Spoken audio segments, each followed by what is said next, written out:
오늘 우리에게 주신 하나님의 말씀은 창세기 26장 1절입니다.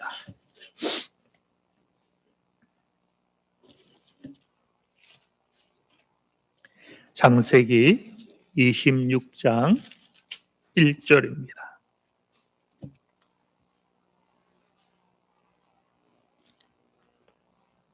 받들어 봉독합니다.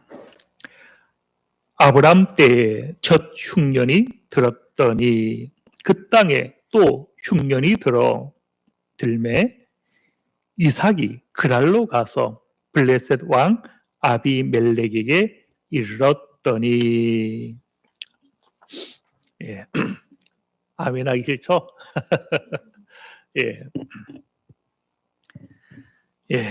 아브라함의 때의 첫 흉년. 그런데 이삭 당대에 그 땅에 또 흉년이 들매 오늘은 우리가 가정의 주일로 지킵니다. 믿음의 가정 세워가시는 은혜가 있으시길 바랍니다. 그런데 우리가 성경에 하나님의 말씀과 약속을 묵상해 보면 믿음의 가정, 믿음의 조상으로부터 모든 유업을 물려받았던 이삭, 그들에게도 무엇이 있었다라는 거요? 흉년이 있더라. 우리가 항상 믿음 안에 있다고 해서 항상 범사에 형통만 한 것은 아니더라는 거죠. 게다가 흉년의 문제는 오늘날과 달리 그 당대의 문제는 굉장히 심각한 문제였습니다. 오늘날은 무역이 있는 시대잖아요. 이쪽에 기근이 있으면 저쪽에 남는 것을 가져올 수가 있었죠. 그리고 저장시설이 있어서 어느 정도 버틸 수가 있는 거죠. 옛날은 그렇지 못했죠. 그 한 해에 기근이 있느냐 흉년이 있느냐, 살고 죽는가의 문제이기도 하고 종자의 손을 대느냐 마느냐의 문제이기도 하죠. 게다가 이 흉년이 한 해로 그칠지 이어질지 알 수가 없는 거예요. 그렇다면 이 시련은 결코 작은 시련이 아니었더라. 게다가 그 시련이 아브람 당대에만 있었던 것이 아니라 이삭에게도 여전히 나타나더라라는 것. 과연 이것은 우리에게 무엇을 말씀하고 있습니까?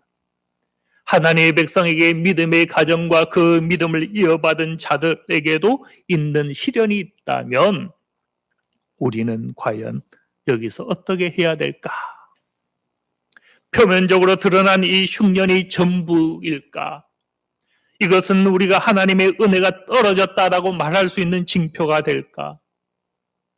혹 하나님은 그들을 통하여 이삭에게 무엇인가 기대하는 그것 있지 않을까? 거기에 나오는 이삭의 반응과 이삭의 태도와 이삭이 선택하는 하나님의 뜻에 대한 분별, 거기에서 우리는 하나님의 은혜의 길을 찾지 않을까? 이 고민을 오늘 가정주간에 묵상을 함께 하고자 합니다. 그런데요,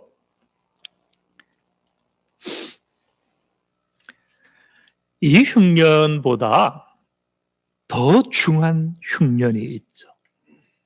특히 우리에게 있어서 어떤 흉년입니까? 표준 번역이 조금 더 분명한 메시지를 담고 있는 것 같아서 찾아보았는데요. 아모스 선지자 8장 11절은 이렇게 말씀하죠. 그날이 온다. 나의 주 하나님이 하는 말이다. 내가 이 땅에 기근을 보내겠다. 이 기근은 어떤 기근인 것 같습니까? 그것은 밥이 없어 겪는 배고픔이 아닌 거예요. 사람들이 비록 목말라 할지라도 그것은 물이 없어 겪는 목마름이 아니었다는 것. 하나님의 말씀을 듣지 못하여서 사람들이 줄이고 목말라 할 것이다. 말씀 없는 기근이죠. 그때 사람들이 주의 말씀을 찾으려고 이 바다에서 저 바다로 헤매고 북쪽에서 동쪽으로 떠돌아다녀도 그 말씀을 찾지 못할 것이다. 우리 성도님들, 어떤 기근이 더 중한 기근일 것 같습니까? 땅의 기근입니까? 영의 기근입니까? 어떻게 보면 우리 성도님이 이 시간 답을 쉽게 할 수 있겠죠. 말씀의 기근, 영의 기근 아닙니까? 물론 우리 기준에는 그렇죠.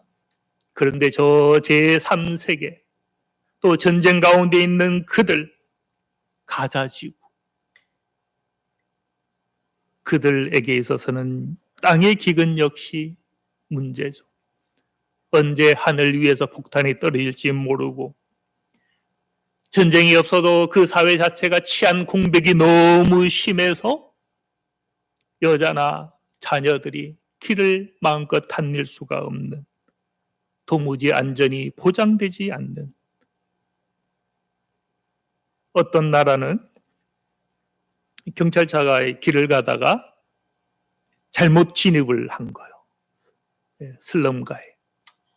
그게 경찰의 생명의 마지막이 되는, 경찰조차도 들어갈 수가 없는 지역이 있는 거예요. 그곳에 사는 그들에게 있어서 땅의 기갈을 우리는 가볍다, 영의 기갈에 비해서 그것은 아무것도 아니야 라고 말할 수가 없는 거죠.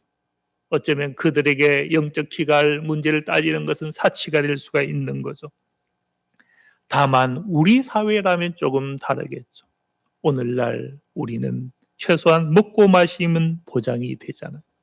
그렇다면 만일 우리 가정에 말씀의 기갈이 있다면, 우리 자녀들에게 신앙의 유산이 물려지지 못하고 그와 같은 영적 기근이 우리에게 있다면, 그래서 우리 영혼이 보고 듣고 깨달아 아는 하나님을 아는 그리스도 예수 그리스도를 닮아가는 그 풍요에 이르지 못하고 있다면, 우리는 이 영의 기갈을 육의 기갈에 비해서 가볍게 여길 수 있겠는가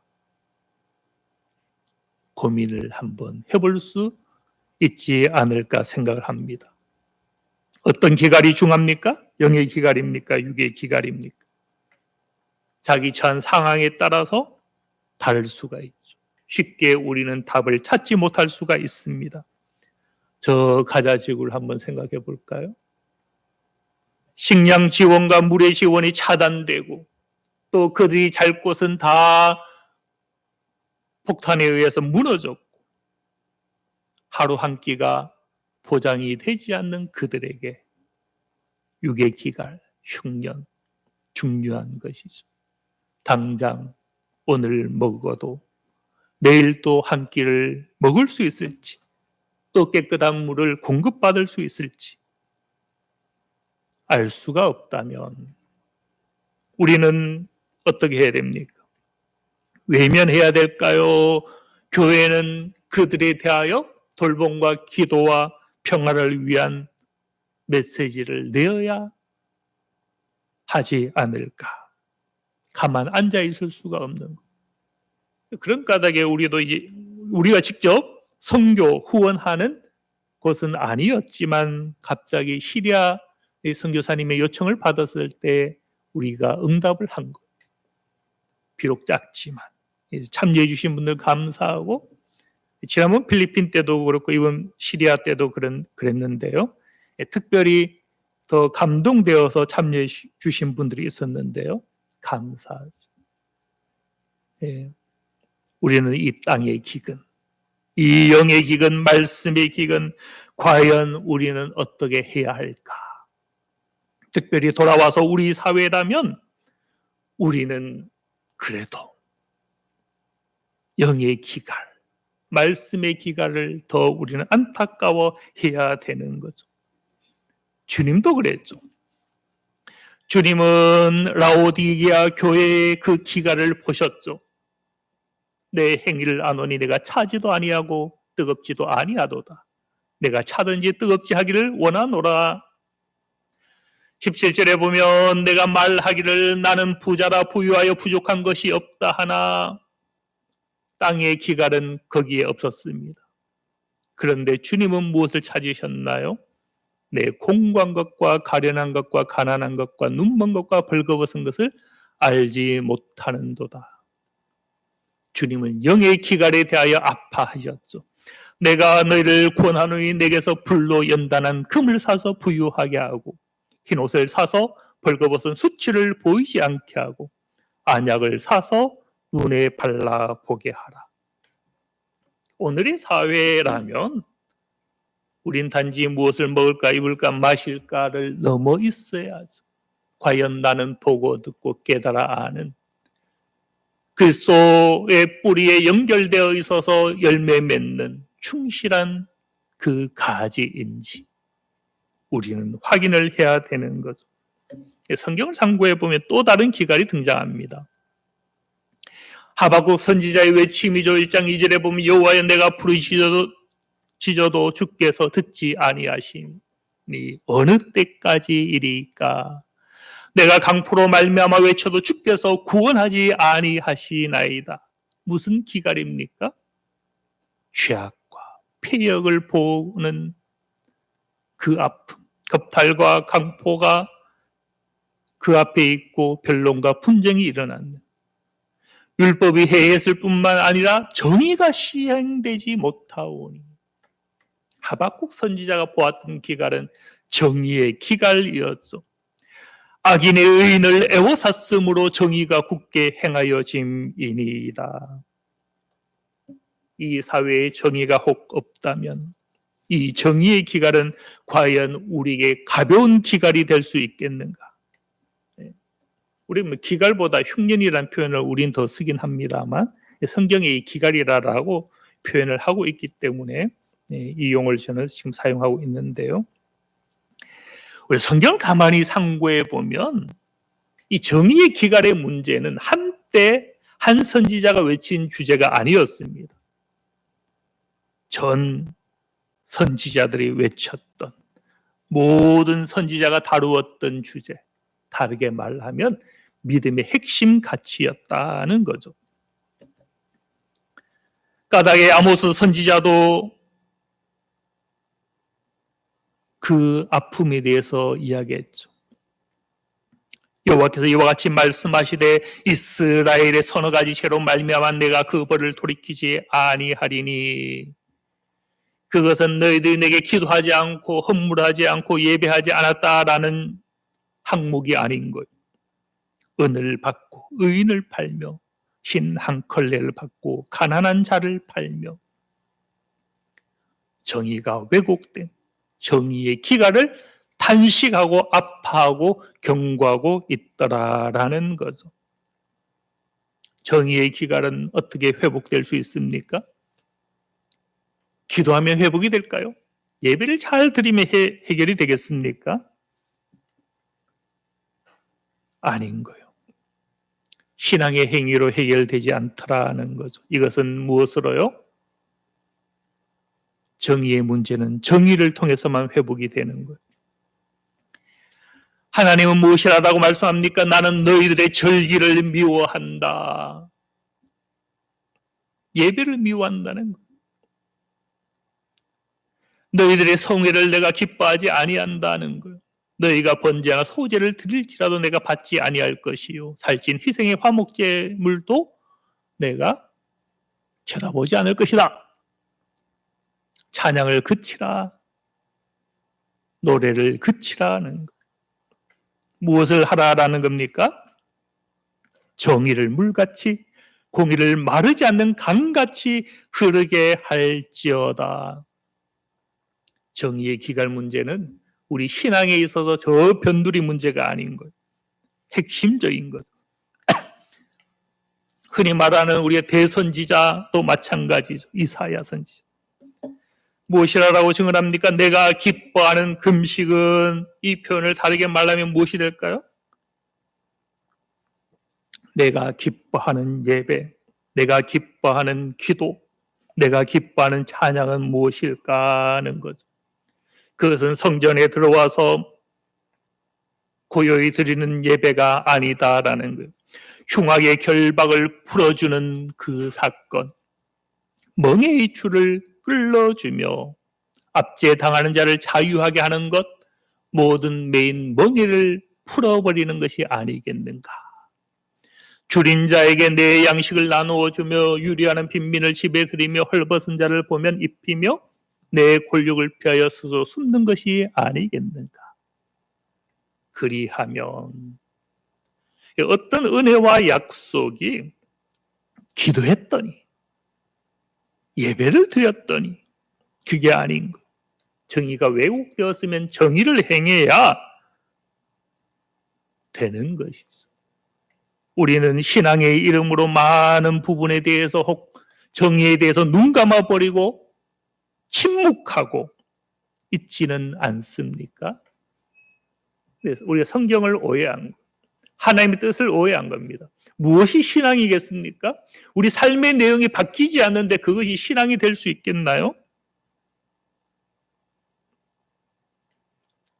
좀 돌아와서요. 우린 지금 몇 가지 기갈을 보았습니까? 정의의 기갈을 보았고 흉년의 기갈을 보았고 말씀의 기갈, 영적 기갈을 보았죠.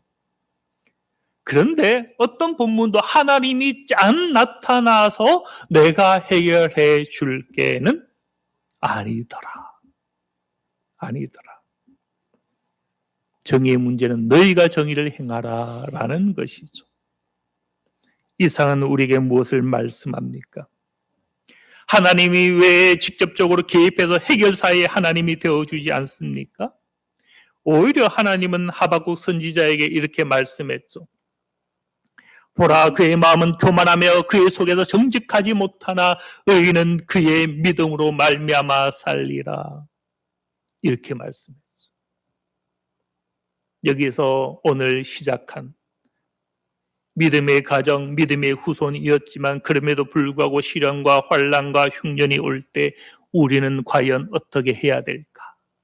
하나님이 짠 모든 문제를 그냥 해결해 주시면 좋겠는데 혹 그렇게 하지 않는다면 하나님은 거기서 우리에게 무엇을 말씀하고 있는 것일까?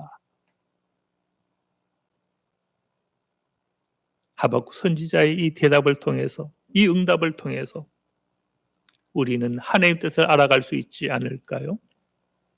하나님은 그 흉년, 그 상황 가운데서 당신이 해결사가 되고 맞는 키가 되고 도깨비 방망이를 휘둘러서 문제를 해결해주는 그것을 은혜로 보는 하나님이기보다, 물론 그것도 은혜죠. 사실 더 큰 은혜는 그때 아브라함이 과연 어떤 영혼은, 어떤 순종, 어떤 길을 걷는가. 과연 그때 이삭의 가정, 믿음의 가정이 하나님을 포기하지 않고 여전히 하나님의 약속을 붙잡고 살 수 있겠는가? 순종의 여정 가운데 있겠는가? 하나님은 오히려 그 순간 그것을 보고자 하시더라는 거죠. 그렇게 보면 그게 더 큰 은혜의 정수가 되는 것이죠. 세상은 교만하고 세상은 정직하지 못할지라도 하나님의 백성 믿음의 가정은 믿음으로 말미암아 사는 것, 의인의 길로 사는 것, 그 하나님의 뜻이요 은혜의 정수다라는 것. 우리 이 말씀을 잘 묵상해야 됩니다. 의인은 그의 믿음으로 말미암아 살리라. 우리 자꾸 무엇만 이야기했습니까? 믿음으로만 이야기했잖아요. 근데 이 말씀을 가만히 보세요. 믿음으로 말미암아 의인으로 사는 것. 의인으로 사는 것. 어떻게 사는가. 이걸 이야기한 거예요. 이것을 이야기하고 있더라는 거. 근데 우리는 믿음은 있는데 어떻게 사는가가 빠져버렸어. 정의롭지도 못하고 정직하지도 못하고 온유하지도 못하고 때로 교만하고 분을 내고 원망하고 이웃도 돌보지 않고 그저 하나님과 나 사이에 구원받은 은혜, 그것으로 혹 우리는 머물러 있지 않습니까? 이 사회가 아파하던 눈 감아버리고 우리끼리의 평화, 우리끼리의 은혜로 혹 우리는 있지 않은가? 주님의 말씀, 하나님의 말씀 무엇입니까? 너는 그때도 믿음으로 살아갈 수 있겠는가? 이 사회의 정의가 왜곡되었다면 너희는 과연 그들 가운데 왜곡된 정의를 바로 잡고 그렇게 착한 행실로 하나님께 영광 돌리며 살아갈 수 있겠는가? 비록 흉년이 왔을지라도 너는 말씀 가운데 약탈하지 아니하고 힘을 써서 남의 것을 빼앗지 아니하고 그 순례의 길을 걸어가며 살 수 있겠는가? 너는 저 좋은 곳을 힐끗거리며 방황하며 찾아가기보다 그럼에도 불구하고 나의 약속, 젖과 꿀이 흐르는 땅이라고 약속했던 그것을 믿으며 그럼에도 불구하고 여기서 순종의 길을 이어갈 수 있겠는가? 하나님은 그것을 요구하고 계시더라라는 것이죠. 하나님은 흉년 가운데 쉬운 답을 주시지 않았죠. 어떻게 하는가? 이삭의 길, 믿음의 길을 그 가정이 세워지는 그것을 하나님은 찾고 계시더라. 그러면 무엇이 은혜가 아니겠습니까? 이걸 하박국 선지자의 이 말씀을 통해서 보면 나오는 거죠. 교만하다면, 정직하지 못하다면, 또 앞서 말씀에 의하면 말씀의 기갈이 있다면, 먹고 마시는 것은 있지만 저 라우디아 교회처럼 부는 어느 정도 있지만 영의 기갈, 말씀의 기갈, 순종의 기갈이 우리에게 있다면 그것은 은혜가 아닌 거예요. 하박국 2장 4절의 말씀처럼 교만은 무엇입니까? 하나님을 의지하기보다 자기 자신을 의지하는 것. 자신에게 있는 것, 그 소유를 의지하는 것. 자신의 지식과 판단을 의지하는 것. 그렇게 왕관길 가운데 살아가는 그것이 교만이죠. 그것이 은혜가 아니죠. 흉년의 문제가 아니더라. 정직하지 못한 것. 우리는 이 정직하면 신앙 주제입니까? 윤리나 도덕의 문제입니까? 법의 문제처럼 보이잖아요. 그런데 이 정직이라는 이 용어가요, 신앙의 굉장히 핵심 가치입니다. 정직, 정의. 우리는 정의하면 자꾸 이념의 문제로 보이고 정직하면 도덕의 문제로 보이는데 그러면 이 용어가 성경에 그렇게 도배가 되듯이 선지서에 율법서에 기록이 될 필요가 없거든요. 근데 성경은 그 말씀으로 가득 차 있습니다. 성경에 보면 무엇이 가장 제일이었습니까? 솔로몬이 무엇을 구했는데 하나님의 마음에 합했습니까? 지혜 하나를 구했더니 하나님은 지혜와 더불어서 그에게 부와 건강과 모든 것을 다 주셨죠. 명예도 주셨고 재물도 주셨고. 그런데 이 지혜와 나란히 설 수 있는 것이 바로 공의와 정의였다는 것. 또 그 공의와 정의의 문제와 나란히 설 수 있는 것이 정직의 문제였습니다. 우리가 이 정직의 문제, 정의의 문제를 사회적 이슈로 소급해버려서 안 돼요. 정직하십니까? 그게 하나님과 나 사이의 영적인 문제. 이 사회에 우리는 과연 정직하겠는가? 정의롭게 살 수 있겠는가? 어떻습니까? 가급적이면 거짓말도 물론 재미로 할 수 있죠. 삶의 사소한 거. 그리고 내 부끄러운 거 이야기하기 싫어서 듣는 말 할 수 있죠. 물론 가급적이면 하지 않아야겠지만 정직은요 중요한 신앙의 가치입니다. 정의도 마찬가지. 지난 날은 모르겠습니다. 앞으로는 달라졌으면 속이지 않는 것, 솔직한 것, 하나님은 우리에게 무엇을 믿음으로 말미암는 의인의 길을 요청하시더라. 선지자는 단식하죠. 정의가 왜 뒤로 물리침이 되었는가? 왜 공의가 저 멀리 있는가? 성실이 거리에 엎드러지고 정직이 나타나지 못하는 현실에 대해서 단식했지 이것을 하나의 윤리 도덕으로 낮추지 않고 있더라라는 거예요. 정직하십니까? 정직해야 돼요. 예.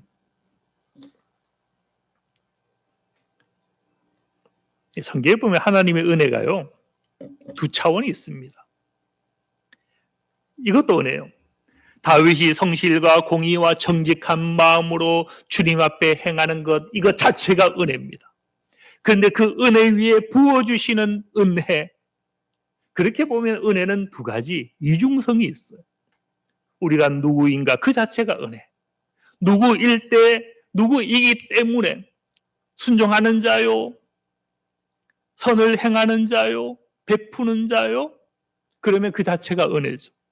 근데 그런 자에게 또 주시는 은혜가 있는 거예요. 은혜는 이중적인 거예요. 신명기 6장 18절 말씀도 마찬가지예요. 정직하고 선한 일을 행한다면 그 자체도 은혜.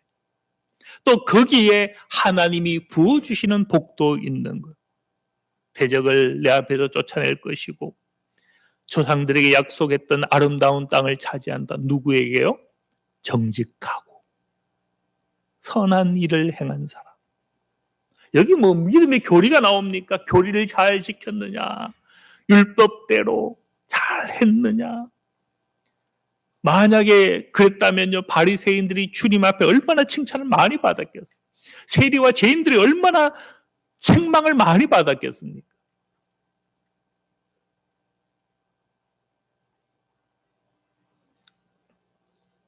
정직과 선량한 일은 신앙에 있어서 저 주변 주제가 아닙니다. 핵심 주제인 거예요. 하나님의 은혜는 그와 같은 영혼이 복이 있는 것이고 그가 받는 자에게 주시는 복, 그렇게 은혜는 항상 이중적으로 주어지는 거죠. 이제 말씀을 마칠까요? 아브라함에게 왜 흉년이 있었습니까? 또 그 흉년을 왜 이삭은 반복해야만 합니까? 하나님은 그때 미리 그것을 막아주시는 하나님이 왜 안 되셨나요? 그리고 또 일이 생겼을 때 짠 나타나서 아무것도 없는 것처럼 많은 열매로 축복해 주지 않으셨습니까? 하나님의 은혜는 그것이 전부가 아니더라는 것. 그때 그럼에도 불구하고 아브라함이 나를 떠나지 아니하고 나의 약속 가운데 머물러 있을 수 있을까? 그것을 지켜보고자 하신 하나님. 이삭도 마찬가지. 오늘 1절에서 말씀이 그치지만 아마 다른 시간에 이어서 묵상하겠죠. 하나님은 이삭의 순종을 거기서 찾고 계시는 그 여정을, 우리 삶도 마찬가지겠죠. 하나님은 우리에게 믿음의 가정, 말씀의 기갈이 아니라 말씀이 이끄는 가정이 되길 원하실 것이고, 참으로 그 앞에 보고 듣고 깨달아 아는 영적 풍요의 삶을 살아가기 원하겠죠. 다만 어떤 때 우리의 단식과 우리의 아픔에 침묵하실 그 순간도 우리 삶 가운데 있을 수 있겠죠. 그 순간은요, 우리의 믿음을 나타낼 시간입니다. 우리의 사랑과 우리의 섬김과 우리의 인내를 보여줄 시기인 것. 하나님은 이것을 통해 영광을 받으시고 진정한 은혜를 거기서 확인합니다. 아버지를 떠나지 않는 것, 원망하지 아니하고 그럼에도 불구하고 묵묵히 자기 자리에 응답하며 돌보며 행하는 것. 사실 그게 더 큰 은혜거든. 복받아서 순종하는 것과 흉년 가운데도 순종하는 것은 은혜의 차원이 다른 것. 욥은 그래서 인내자로 복의 은혜를 받은 것이고, 주님을 따르는 자들도 마찬가지. 오늘 우리의 믿음을 새롭게 하시고 우리 가정이 그렇게 약속 가운데 언제나 동일하게 주님 앞에 나아가시고 순례하시는 은혜가 있는, 저마다 믿음의 가정으로 세워지는 은혜가 있으시길 기원합니다. 기도합니다. 하나님 아버지, 우리를 믿음으로 빚어주시고 말씀의 기갈이 아니라 하나님의 음성 들려주시고 마음껏 우리로 주님을 경배하게 하신 주님을 찬양합니다. 혹 인생의 삶 가운데 육의 기갈이 있을지라도 아버지여, 우리가 항상 은혜의 여정 가운데 있게 하여 주시고 우리 입술로 범죄치 않게 하여 주시고 마음껏 기도하는 영혼, 찬양하는 영혼, 경배하는 영혼, 돌보는 영혼, 순종하는 영혼 되게 하여 주시고 오히려 거기에 주시는 하나님의 위로와 약속과 그 회복의 지평이 우리와 우리의 권속에 은혜가 있게 하여 주시옵소서. 또한 그럴지라도 우리를 환난 가운데 온전히 빠져들게는 마옵시고 우리를 연약한 그릇으로 여겨주셔서 혹 빚으실지라도 풀무에서는 우리를 건져주시고 하나님의 은혜 가운데 우리도 그게 6이든 0이든 30배, 60배, 100배의 결실을 맺는 우리와 우리의 권속, 특별히 믿음의 가정으로 빚어지는 모든 은혜가 있게 하여 주시옵소서. 모든 것 감사드리며 예수 그리스도의 이름으로 기도드립니다. 아멘.